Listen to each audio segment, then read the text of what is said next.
আজকের ক্লাসে তোমাদের সকলকে স্বাগত জানাচ্ছি।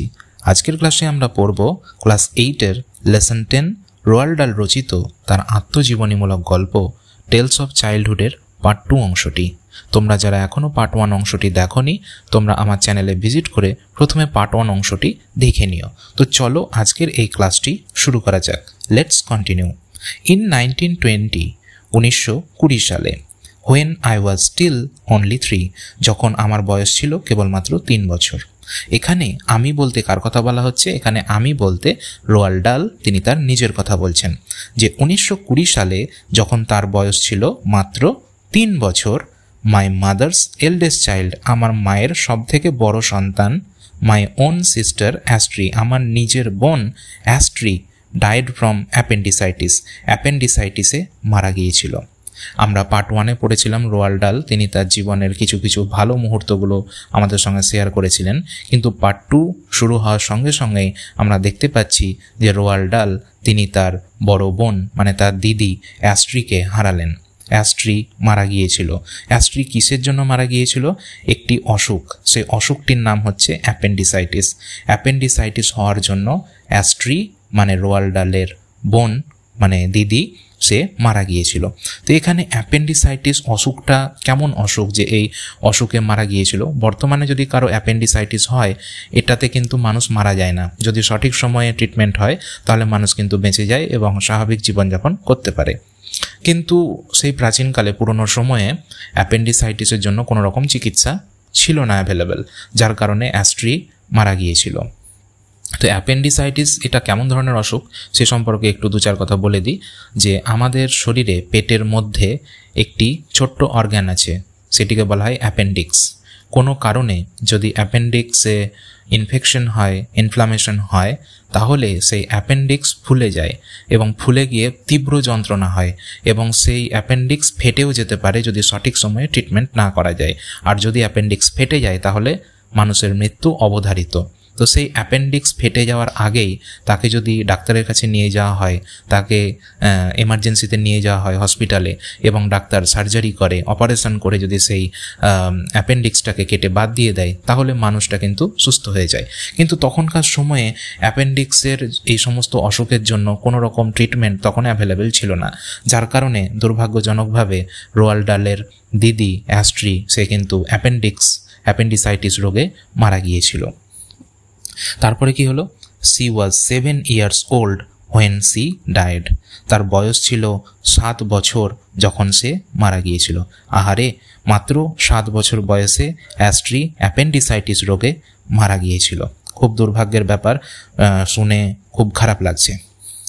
তো যাই হোক, রোয়াল্ড ডাল তিনি তার বড় দিদি অ্যাস্ট্রিকে হারিয়েছিলেন। অ্যাস্ট্রির বয়স তখন ছিল মাত্র 7 বছর। অ্যাস্ট্রি ওয়াজ ফার অ্যান্ড অ্যাওয়ে, অ্যাস্ট্রি ছিল খুব বেশি মাত্রায়। ফার অ্যান্ড অ্যাওয়ে মানে হচ্ছে খুব বেশি মাত্রায়। ফার অ্যান্ড অ্যাওয়ে এটি একসঙ্গে আমাদেরকে বলতে হবে, যার মানে হচ্ছে খুব বেশি মাত্রায়। তো অ্যাস্ট্রি ছিল খুব বেশি মাত্রায় মাই ফাদার্স ফেভারিট, আমার বাবার প্রিয়। ফেভারিট মানে প্রিয়, অর্থাৎ অ্যাস্ট্রি মানে রোয়াল্ড ডালের দিদি সে তার বাবার কাছে খুব প্রিয় ছিল। আমরা সবাই জানি যে মেয়েরা তাদের বাবার কাছে সব থেকে বেশি প্রিয় হয়, মেয়েরা তাদের বাবার কাছে খুব ফেভারিট হয়ে থাকে, মেয়েরা তার বাবার কাছে অ্যাপেল অফ দি আই হয়ে থাকে, অর্থাৎ নয়নের মণি হয়ে থাকে, পাপা কি পারি হয়ে থাকে। তো এখানে সেটি বলা হচ্ছে যে অ্যাস্ট্রি তার বাবার কাছে খুব প্রিয় ছিল, তার বাবা তাকে খুব ভালোবাসতো। হি অ্যাডোর্ড হার, তিনি তাকে খুব পছন্দ করতেন, মানে রোয়াল্ড ডালের বাবা তাকে খুব পছন্দ করতো, মানে অ্যাস্ট্রিকে খুব ভালোবাসতো, বড় মেয়ে তাকে খুব ভালোবাসতো। হি অ্যাডোর্ড হার, অ্যাডোর মানে হচ্ছে খুব পছন্দ করা। তো রোয়াল্ড ডালের বাবা অ্যাস্ট্রিকে খুব ভালোবাসতো, খুব পছন্দ করতো। বিয়ন্ড মেজার, অতিমাত্রায়। বিয়ন্ড মেজার মানে হচ্ছে অতিমাত্রায়, অতিমাত্রায় তাকে খুব ভালোবাসতো, অতিরিক্ত তাকে খুব ভালোবাসতো।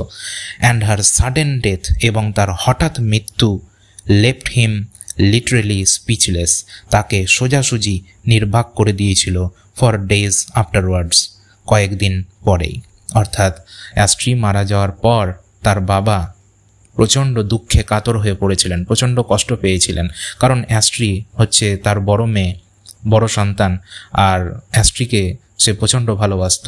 অ্যাস্ট্রি ছিল তার নয়নের মণি, অ্যাপেল অফ দি আই ছিল, তো হঠাৎ করে অ্যাস্ট্রি অ্যাপেন্ডিসাইটিসে মারা যাওয়ার জন্য তার বাবা এতটাই দুঃখ পেয়েছিলেন, এতটাই কষ্ট পেয়েছিলেন যে তিনি স্পিচলেস হয়ে গিয়েছিলেন, তিনি নির্বাক হয়ে গিয়েছিলেন, তিনি আর কোনো কথা বলতে পারেননি, তার মুখ বন্ধ হয়ে গিয়েছিল, তার গলা দিয়ে আর কোনো কথাই বের হয়নি। মানুষ কতটা দুঃখ পেলে মানুষ স্পিচলেস হয়ে যায়, মানুষ নির্বাক হয়ে যায়, মানুষ কথা বলতে পারে না। তো ঠিক তার অবস্থা এরকম হয়েছিল। তার বড় মেয়েকে হারিয়ে তিনি একদম নির্বাক হয়ে গিয়েছিলেন কয়েকদিন পরেই। আসলে তিনি সেই কষ্টটা তিনি সহ্য করতে পারেননি, তিনি সেই দুঃখটা তিনি নিতে পারেননি, যার কারণে তিনি স্পিচলেস হয়ে গিয়েছিলেন। তারপরে কি হলো? হি ওয়াজ সো ওভারওয়েলমড, তিনি এতটাই নিমজ্জিত হয়ে গিয়েছিলেন। ওভারওয়েলমড মানে হচ্ছে নিমজ্জিত হওয়া। তিনি এতটাই নিমজ্জিত হয়ে গিয়েছিলেন উইথ গ্রিফ, দুঃখে, অর্থাৎ তিনি দুঃখে এতটাই ডুবে গিয়েছিলেন, তিনি দুঃখে এতটাই নিমজ্জিত হয়ে গিয়েছিলেন that when he himself went down with pneumonia, যে তিনি নিজেই নিউমোনিয়াতে আক্রান্ত হয়েছিলেন। নিউমোনিয়া হচ্ছে এক ধরনের ফুসফুসের অসুখ, ফুসফুসের প্রদাহ।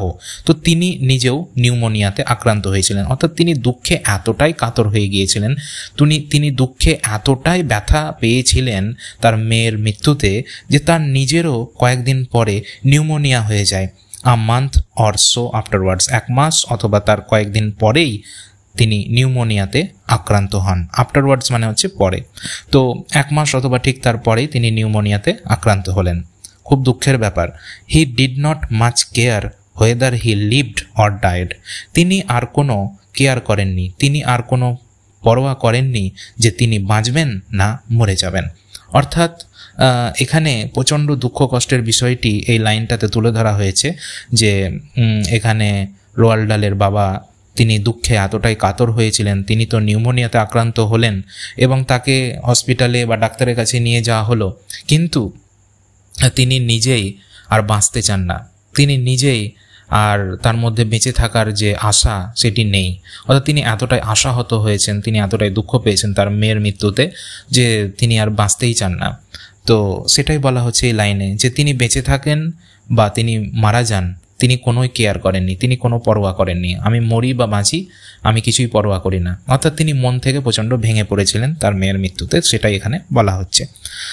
ইফ দে হ্যাড পেনিসিলিন, যদি তাদের কাছে পেনিসিলিন থাকতো, ইন দোজ ডেজ, ওই দিনগুলোতে, বলছে যে ওই দিনগুলোতে, অর্থাৎ যে সময়ে তার বাবার নিউমোনিয়া হয়েছিল এবং তার বোন, তার মানে দিদি অ্যাস্ট্রি, তার অ্যাপেন্ডিসাইটিস হয়েছিল, সেই সময় যদি পেনিসিলিন থাকতো, এই ওষুধটা থাকতো, তাহলে কতই না ভালো হতো। তো সেই জন্য এখানে তিনি বলছেন যে ইফ দে হ্যাড পেনিসিলিন, যদি তাদের কাছে পেনিসিলিন থাকতো, ইন দোজ ডেজ, ওই দিনগুলোতে, নিদার অ্যাপেন্ডিসাইটিস, না অ্যাপেন্ডিসাইটিস, নর নিউমোনিয়া, না pneumonia, would have been so much of a threat, এতটা বিপজ্জনক হতো না, এতটা ঝুঁকির হতো না। বাট উইথ নো পেনিসিলিন, কিন্তু কোনো রকম পেনিসিলিন না থাকার জন্য, or any other magical antibiotic cures, এবং অন্য কোনো রকম জাদুকরী অ্যান্টিবায়োটিক নিরাময় না থাকার জন্য, নিউমোনিয়া ইন পার্টিকুলার, বিশেষ করে নিউমোনিয়া অসুখটি was a very dangerous disease indeed, এটা খুবই মারাত্মক সত্যি একটি রোগ ছিল। অর্থাৎ এখানে বলতে চাইছেন রোয়াল্ড ডাল যে সেই সময় যদি পেনিসিলিন ওষুধটা থাকতো বা কোনো রকম অ্যান্টিবায়োটিক ওষুধ থাকতো, আমরা জানি যে বর্তমান সময়ে আমাদের কোনো শরীর খারাপ হলে, কোনো ভাইরাস বা ব্যাকটেরিয়াতে যদি আমাদেরকে অ্যাটাক করে, আমরা যদি অসুস্থ হই, তো আমরা অ্যান্টিবায়োটিক ওষুধ খাই। কিন্তু তখনকার সময়ে না পেনিসিলিন ছিল, না অ্যান্টিবায়োটিক ছিল। তো এই সমস্ত ওষুধ না থাকার জন্য তার বাবা নিউমোনিয়াতে আক্রান্ত হয়ে মারা গিয়েছিল এবং অ্যাস্ট্রি, তার বড় দিদি, সেও কিন্তু অ্যাপেন্ডিসাইটিসে মারা গিয়েছিল এই পেনিসিলিন বা কোনো রকম অ্যান্টিবায়োটিক ওষুধ না থাকার জন্য। বর্তমানে চিকিৎসা বিজ্ঞান অনেক উন্নত, আমরা জানি এখন নানা রকম অসুখের ওষুধ রয়েছে বাজারে, ভয়ঙ্কর ভয়ঙ্কর অসুখেরও কিন্তু চিকিৎসা এখন সম্ভব। মানুষ এখন দীর্ঘদিন বাঁচছে যদি সঠিক সময়ে চিকিৎসা হয়। তো কিন্তু তখনকার সময়ে এই ধরনের জিনিসগুলো ছিল না, সেই জন্য তিনি বলছেন যে অ্যাপেন্ডিসাইটিস, নিউমোনিয়া, এই সমস্ত অসুখ যদি পেনিসিলিন থাকতো তাহলে কিন্তু এই অসুখ সেরে যেত। আর তখনকার সময় অ্যান্টিবায়োটিক ছিল না, সেই জন্য তিনি এই লাইনগুলোতে তিনি দুঃখ ব্যক্ত করেছেন যে সেই সময় যদি এই ওষুধগুলো থাকতো, অ্যান্টিবায়োটিক ওষুধ থাকতো, পেনিসিলিন থাকতো, তাহলে নিউমোনিয়া এবং অ্যাপেন্ডিসাইটিস এই রোগগুলো সারানো যেত। আর পার্টিকুলারলি নিউমোনিয়া এটি একটি ভয়ঙ্কর অসুখ। তো তো এটাই তিনি এখানে ব্যক্ত করছেন যে এটা একটা ডেঞ্জারাস ডিজিজ ইনডিড, যে সত্যি এটি একটি মারাত্মক রোগ, একটি ভয়ঙ্কর অসুখ, এটি তিনি এখানে বর্ণনা করেছেন। বর্তমান সময়েও অনেকের নিউমোনিয়া হয়, কিন্তু নিউমোনিয়া হলে যে সে মারা যাবে কোনো পেশেন্ট, সেটা কিন্তু খুবই কম। সঠিক সময়ে যদি সঠিক ট্রিটমেন্ট হয় তাহলে মানুষ কিন্তু বেঁচে যায়। The patient had to fight to survive, পেশেন্টকে, রুগীকে যুদ্ধ করতে হয় টু সারভাইভ, বেঁচে থাকার জন্য। অর্থাৎ কোনো পেশেন্ট যার নিউমোনিয়া হয়ে যাবে, তো সেই পেশেন্টকে বেঁচে থাকার জন্য যুদ্ধ করতে হয়। অর্থাৎ আমাদের শরীরে যে ইমিউন সিস্টেম রয়েছে, আমাদের শরীরে যে রোগ প্রতিরোধ ক্ষমতা রয়েছে, সেই রোগ প্রতিরোধের ক্ষমতা অসুখের সঙ্গে সবসময় লড়াই চালিয়ে যায় যাতে আমাদের শরীরটা ঠিক থাকে। কিন্তু তখনকার সময় যেহেতু ওষুধ ছিল না, সেহেতু কি করবে, মানুষের ইমিউন সিস্টেম যদি অতটা স্ট্রং না হয় তাহলে মানুষ তো মারা যাবেই।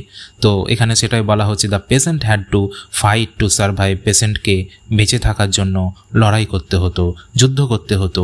My father refuse to fight, আমার বাবা যুদ্ধ করতে অস্বীকার করেছিল, না বলে দিয়েছিল। অর্থাৎ তার বাবা তো দুঃখে এতটাই কাতর হয়েছিল তার মেয়ের মৃত্যুতে, যে আমি বাঁচি বা মরি তাতে কিছুই যায় আসে না।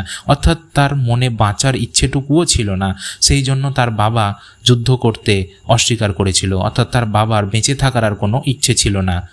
হি ওয়াজ থিঙ্কিং, সে ভাবছিল, আই এম কোয়াইট শিওর, আমি একদম নিশ্চিত, অফ হিজ বিলাভেড ডটার, তার প্রিয় মেয়ে, বিলাভেড মানে হচ্ছে প্রিয়। আমরা এখানে বিলাভেড ব্রাদার যদি বলি তাহলে প্রিয় ভাই, বিলাভেড ফ্রেন্ড যদি বলি প্রিয় বন্ধু। অর্থাৎ বিলাভেড কথাটা প্রিয় বা খুব কাছের বোঝানোর জন্য ব্যবহার করা হয়। তো এখানে বলা হচ্ছে যে অফ হিজ বিলাভেড ডটার, তার প্রিয় মেয়ের, and he was wanting to join her in heaven, এবং তিনি তার মেয়ের সঙ্গে স্বর্গে যোগদান করতে চাইছিলেন। তার মানে ব্যাপারটা এখানে হলো যে রোয়াল্ড ডালের বাবা তিনি তাড়াতাড়ি মরে যেতে চাইছিলেন, যে আমি যদি তাড়াতাড়ি মরে যাই তাহলে আমি নিশ্চিত যে আমি স্বর্গে আমি আমার মেয়ের সঙ্গে দেখা করতে পারবো, কারণ আমার মেয়েও তো স্বর্গে চলে গিয়েছে। তো একমাত্র উপায় হচ্ছে আমি যদি মরে যাই তাহলে আমি আমার মেয়ের সঙ্গে দেখা করতে পারবো। কতটা দুঃখজনক ব্যাপার, কতটা কষ্টদায়ক ব্যাপার যিনি রোয়াল্ড ডাল তিনি তার এই আত্মজীবনীতে লিখেছেন। খুবই কষ্টের, এই লাইনগুলো পড়তে খুবই কষ্ট হচ্ছে। তিনি কতটা কষ্ট পেয়েছিলেন তার বাবা, যে বলছে যে হ্যাঁ আমি আমার মেয়ের সঙ্গে স্বর্গতে দেখা করতে পারবো যদি আমি মরে যাই। তো সেই জন্য তিনি চাইছিলেন যেন আমি তাড়াতাড়ি মরে যাই। সো হি ডায়েড, এই জন্য তিনি মারা গিয়েছিলেন। হি ওয়াজ 57 ইয়ার্স ওল্ড, তার বয়স ছিল 57 বছর। অর্থাৎ যখন রোয়াল্ড ডালের বাবা মারা যান তার বয়স ছিল 57 বছর। 57 বছর বয়সে তিনি মারা যান। Rest in peace. My mother, আমার মা, had now lost a daughter, আমার মা এখন তার একটি মেয়েকে হারালো, অ্যান্ড আ হাজব্যান্ড, এবং তার স্বামীকেও হারালো, all in the space of a few weeks, কয়েক সপ্তাহের মধ্যেই। এবার রোয়াল্ড ডাল তিনি বলছেন যে তার মা তার বড় মেয়েকে তো হারালো, তারপরে পরেই তার স্বামীকেও হারালো। দুজন মানুষ তাদের ফ্যামিলি থেকে চলে গেল। Here C was suddenly having to face all alone, এখন তাকে হঠাৎ করে সব কিছুর সম্মুখীন হতে হবে একাই। ফেস মানে হচ্ছে সম্মুখীন হওয়া। এখন যেহেতু বাড়ির যিনি কর্তামশাই, বাড়ির যিনি হেড, যিনি প্রধান, অর্থাৎ রোয়াল্ড ডালের বাবা, সে মারা গিয়েছে, এখন তার মাকেই সব কিছু দায়িত্ব নিতে হবে। তো সেটাই বলা হচ্ছে যে তার মায়ের ওপর সমস্ত দায়িত্ব এসে পড়লো, তাকে সব কিছু সম্মুখীন হতে হবে এখন একাকী। দ্য ভেরি গ্রেভেস্ট প্রবলেমস, অর্থাৎ সব থেকে গুরুতর সমস্যাগুলোর, অ্যান্ড রেসপন্সিবিলিটিস, এবং দায়িত্বগুলোর। অর্থাৎ সব থেকে যে সমস্ত গুরুতর সমস্যাগুলি রয়েছে এবং দায়িত্বগুলি রয়েছে, এখন সব কিছুই কিন্তু একা হাতে তার মাকেই কিন্তু সামলাতে হবে, এটি তিনি এখানে বলছেন। সি হ্যাড 5 চিলড্রেন, তার 5টা সন্তান ছিল, টু লুক আফটার, দেখাশোনা করার জন্য। এখন রোয়াল্ড ডালের মাকে একাই এই 5টা সন্তানের দেখভাল করতে হবে, লুক আফটার করতে হবে, দেখাশোনা করতে হবে। কতটা কঠিন এই ব্যাপারটি একজন মহিলার পক্ষে, একজন মায়ের পক্ষে, এই 5টি সন্তানের একাকী দেখাশোনা করা, সব কিছু সামলানো, সংসার সামলানো, বাড়ি সামলানো, খুব একটি কষ্টের ব্যাপার। She sold the big house, তিনি বড় বাড়িটি বিক্রি করে দিয়েছিলেন। আমরা পার্ট 1-এ পড়েছিলাম যে তারা একটা বিশাল বড় প্রাসাদে থাকতো, বিশাল বড় বাড়ি, চারিদিকে ঘাসে ঢাকা জমি, তারপরে অনেক গরু ছিল, ঘোড়া ছিল, ও তাদের বাড়িতে অনেক লোক কাজ করত, অর্থাৎ একটা ভালো পরিবার, একটা সম্ভ্রান্ত পরিবার, একটা সচ্ছল পরিবার থেকে তিনি বিলং করতেন। কিন্তু হঠাৎ করেই জীবনে সব কিছু পরিবর্তন হয়ে গেল। একটা কথা আছে না যে সুখ বেশি দিন টেকে না, তো সেই রকম ব্যাপার। ভালো সময় ক্ষণস্থায়ী হয়, ভালো সময় কিন্তু দীর্ঘস্থায়ী হয় না, ভালো সময় বেশি দিন টেকে না। তো এখানেও সেটি হয়েছে, যে এখানে বলছে ওই জন্য she sold the big house, তিনি বড় বাড়িটি বিক্রি করে দিয়েছিলেন, অর্থাৎ রোয়াল্ড ডালের মা তিনি বড় বাড়িটা বিক্রি করে দিয়েছিলেন। And moved to a smaller one, এবং এটি ছোট বাড়িতে চলে গিয়েছিলেন। A few miles away in Llandaff, ল্যান্ডাফে কয়েক মাইল দূরে। It was called Cumberland Lodge, এটির নাম ছিল কাম্বারল্যান্ড লজ। এটি তোমরা আন্ডারলাইন করতে পারো, যে বাড়িতে তারা চলে গেলেন সেটার নাম ছিল Cumberland Lodge. And was nothing more than a pleasant medium sized suburban villa, এবং এটি কোনো মাঝারি আকারের শহরের উপকণ্ঠে অবস্থিত একটি আনন্দদায়ক ভিলা ছাড়া আর বেশি কিছু নয়। সাবারবান মানে হচ্ছে শহরের উপকণ্ঠে অবস্থিত। সো ইট ওয়াজ ইন ল্যান্ডাফ, এটি ছিল ল্যান্ডাফে 2 years later, 2 বছর পরে। When I was 6 years old, যখন আমার বয়স ছিল 6 বছর।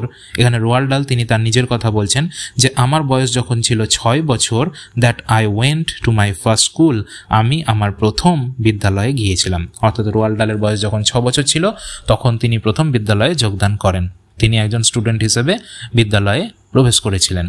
তো এখানে আমাদের এই গল্পের পার্ট 2 অংশটি শেষ হয়ে গেল। তোমাদের গল্পটি কেমন লাগলো অবশ্যই কমেন্ট করে জানাও, এবং ভিডিওটি ভালো লাগলে অবশ্যই একটি লাইক করো, বন্ধুদের সাথে শেয়ার করো, এবং অবশ্যই অবশ্যই অবশ্যই সাবস্ক্রাইব বাটনটি তোমরা প্রেস করে দিও, এবং পাশে থাকা বেল আইকনটিও প্রেস করো, যাতে সমস্ত ক্লাসের আপডেট তোমাদের মোবাইলে সব প্রথমে পৌঁছে যায়। আজকের মতো ক্লাস এখানেই শেষ হচ্ছে। সকলে ভালো থেকো এবং সকলকে ভালো রেখো। পুরো ভিডিওটি দেখার জন্য সকলকে ধন্যবাদ।